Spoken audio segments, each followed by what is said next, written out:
Arson down. The time commitment that it takes to be a volunteer is significant. There's over 180 hours worth of training that needs to be done before a volunteer firefighter can be a volunteer firefighter. And doing that training within a period of time where you're balancing work, balancing family, and balancing whatever hobbies you have at home can be extremely difficult. Pennsylvania's first responders offer their time and risk their lives to protect people and property, but they're facing incredible challenges in recruiting and retaining volunteers. In fact, the Commonwealth had nearly 300,000 emergency responders in the 1970s. Today, there are only about 37,000, leaving the possibility of a day when a 911 call goes unanswered.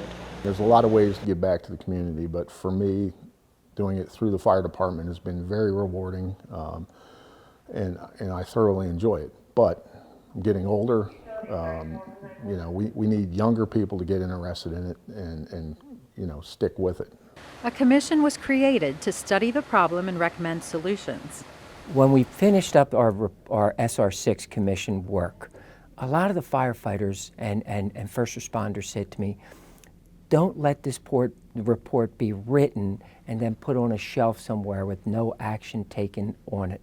And I made a commitment to them that we were going to get as many of these recommendations passed into law as possible. Over the past 2 weeks, the House made good on its promise to help our fire and EMS personnel by passing more than a dozen bills. Among the benefits are tax breaks and tuition assistance to recruit and retain members, as well as ways for companies to access more money for equipment and training. I was very proud to be part of the package of bills that we pushed through the House last week and this week to aid first responders, to aid volunteer fire companies. You know, they struggle with financing, they struggle with recruitment and retainment of volunteer firefighters. So the bills, you know, the whole package put together will help with retention and recruitment.